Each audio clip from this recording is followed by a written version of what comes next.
नमस्कार, एक बार फिर से आप सभी का स्वागत है। दिल्ली का चुनावी रण लगभग सज चुका है। केवल बाकी है चुनाव आयोग को चुनाव की तारीखों की घोषणा करना। ऐसे में उम्मीद जताई जा रही है कि 15 जनवरी के बाद चुनाव आयोग दिल्ली विधानसभा चुनाव के लिए कभी भी घोषणा कर सकती है। ऐसे में दिल्ली विधानसभा चुनाव के लिए आरोप प्रत्यारोप का दौर जारी है, जहां पे प्रधानमंत्री नरेंद्र मोदी के द्वारा आम आदमी पार्टी के ऊपर आरोप लगाए हैं, वहीं पर आम आदमी पार्टी के द्वारा भारतीय जनता पार्टी पर आरोप लगाया गया है। इसी आरोप प्रत्यारोप दौर के बीच भारतीय जनता पार्टी ने भी अपने प्रत्याशियों की घोषणा कर दी है। दिल्ली विधानसभा में कुल 70 सीटें हैं और 70 विधानसभा सीटों के लिए भारतीय जनता पार्टी ने अपने 29 प्रत्याशियों की लिस्ट जारी कर दी है, जबकि आम आदमी पार्टी ने लगभग एक महीने पहले दिल्ली में 70 विधानसभा सीटों के लिए अपने प्रत्याशियों की घोषणा कर चुकी है और कांग्रेस भी पीछे नहीं रहने वाली है, तो कांग्रेस ने भी अपने 48 उम्मीदवारों की घोषणा कर चुकी है। ऐसे में यह जान लेते हैं कि आखिरकार किस किस सीट पर किन किन प्रत्याशियों को उतारा गया है। भारतीय जनता पार्टी ने जिन 29 कैंडिडेटों की घोषणा की है उनमें से मौजूदा 8 विधायकों में से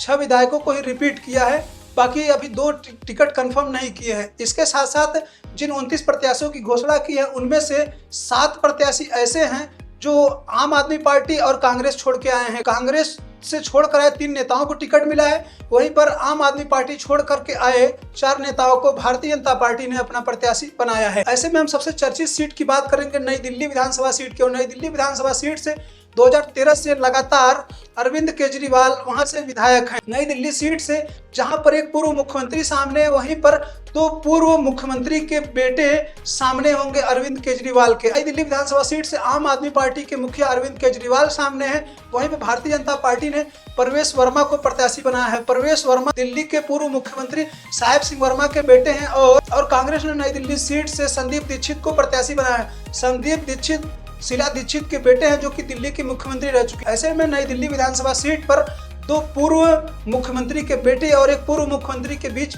मुकाबला देखने को मिलेगा। दिल्ली की मुख्यमंत्री आतिशी कालाकाजी सीट से चुनाव लड़ती हैं और कालाकाजी सीट से 20 साल से भारतीय जनता पार्टी वहां पर चुनाव नहीं जीत पाई है। यहाँ पर आतिशी के खिलाफ कांग्रेस ने अलका लांबा को प्रत्याशी बनाया है। अलका लांबा पूर्व में भी विधायक रह चुकी हैं, जबकि भारतीय जनता पार्टी ने आतिशी के खिलाफ रमेश बिधूड़ी को प्रत्याशी बनाया है।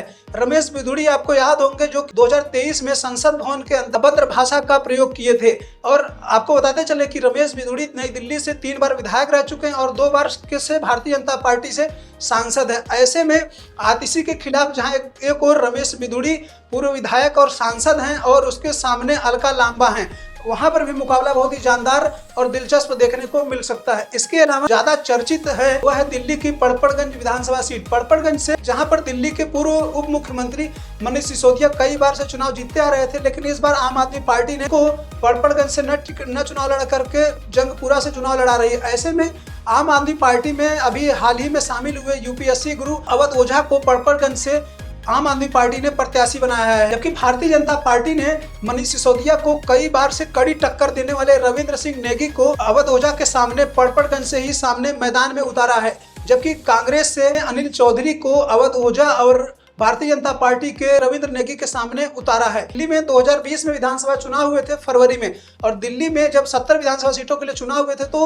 आम आदमी पार्टी को 62 सीटों पर चुनाव जीत मिली थी और भारतीय जनता पार्टी 8 सीटों पर ही जीत पाई थी और कांग्रेस लगातार 2 बार से अपना खाता नहीं खोल पाई है। तो आपको क्या लगता है कि इस बार सत्ता परिवर्तन होगा या आम आदमी पार्टी फिर से सरकार बनाएगी, या किसके बीच मुकाबला जानदार हो सकता है, कौन जीत सकता है? अपनी राह में जरूर दें। तब तक हमें विदा दें। नमस्कार।